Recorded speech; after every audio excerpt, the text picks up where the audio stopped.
Hi, my name is Chio, and I am doing a talk on the topic of PTSD in EMS, otherwise known as post-traumatic stress disorder in emergency medical services. I hope that this is informative and educational for you. It's a topic very close to my heart. So there is a catchphrase in the mental health world today, and it's PTSD, commonly known as post-traumatic stress disorder. Where does it come from? What is it? Well, let's talk about the origins of PTSD. It was seen in the Civil War vets, but there was no diagnosis, no name for it. World War I, there was the phrase that was coined for shell shock, and actual treatment started in earnest right around 1917 to 1920, where what they did is they took those that were afflicted and removed them from the trigger, which back then would have been the front line, and sent them to a rehabilitation facility, which is just more of a resting place. No real counseling or mental health help came with it, just rest.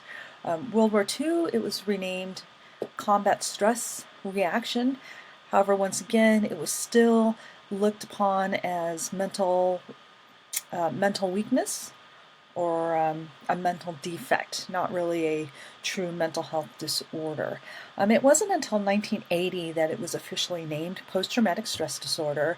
It was listed in the DSM-3, which is the Diagnostic of Statistical Mental Health Manual. This is version 3. There's right now we're up to DSM-5 is the current one that's out.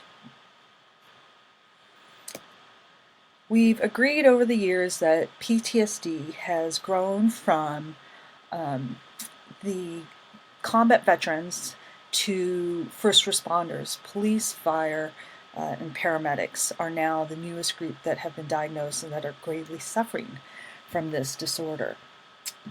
So let's talk about statistics right here on how disproportionate the EMS community is with PTSD. To the general population.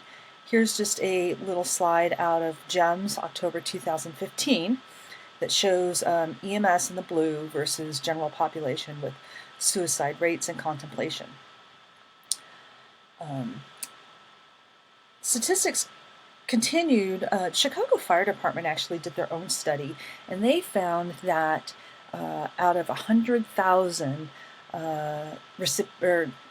surveys respondents, 250, they had a 250 per 100,000 versus 11 out of 100,000 for the general population on suicide attempts or successes, which is also a very disproportionate population number. It's not isolated to the US, it's worldwide. In 2014, as this slide shows, Ottawa, Canada had 13 first responders kill themselves in a 10-week period. That really blew the whistle, I guess, for the government there to really look at what was going on with the EMS population and why there was such a drastic number of people killing themselves. So how do we know if someone has PTSD or is starting to go down that path? Well, just like the movie show, the big one, reliving the event, flashbacks, where you just reprocess and reprocess and reprocess the traumatic event. And typically it's one or it could be a series of events. In EMS, what we've noticed is it's the day in and day out exposure to the death and trauma and seeing people at its worst that's really wearing down the EMS providers. And these are just a few symptoms, not all inclusive, but these are just a few that I want to touch on here. Avoidance, emotional numbness, you'll see that like they kind of have that zombie look. They're just a very flat affect person.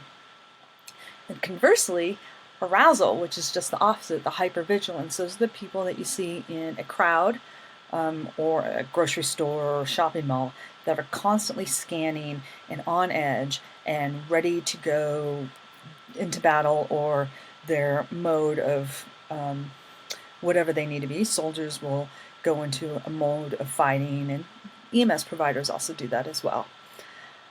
In the next slide, we're just going to show typically how there's coping strategies for different people on PTSD or depression.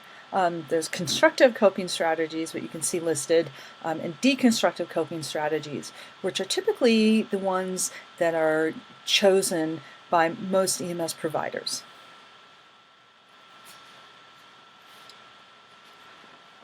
So what do we do? Are these people just destined to go down a path of destructive behavior? Well, not necessarily. Treatments in earnest have really started over the last decade. Most people now that feel like have different components of PTSD go to traditional counseling. Hopefully they go to a counselor with an emphasis on treating PTSD people. There is a thing called cognitive behavioral therapy. In short, it's called CBT. And what it does is it takes the negative pattern of thinking and just slowly reprocesses you to change that negative pattern to a positive pattern for the same trigger. The easiest one is medicines. SSRIs are most common. Those are called selective serotonin reuptake inhibitors, and all it's doing was just working with the serotonin levels in the brain. The newest, latest trend to come out of the mental health area is called EMDR, and it's called eye movement desensitization and reprocessing. And all it does, it allows your brain to heal itself, because psychiatrists, psychologists know that the brain can change the neural network on how it deals with that memory. So that's what they're doing, is they're trying to get the brain on its own to do a healthy realignment, I guess, with that particular event that has set that person into the trauma cycle. So in conclusion, let's just say that let's all agree, please, that the PTSD is a growing problem in the emergency medical community. Unfortunately, not only is it affecting the person, police, fire, and EMS, but it has a lot of collateral damage with families and friends as well.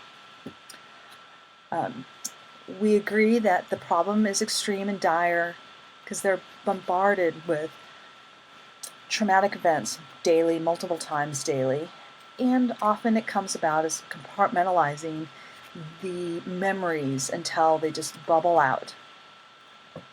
So once again, that is my small talk on PTSD in the EMS community. I hope you found it informative and you learned a thing or two. Once again, it is a topic that's close to my heart as I am in the EMS community, and I thank you for your time. And this was my office yesterday at work. Thank you.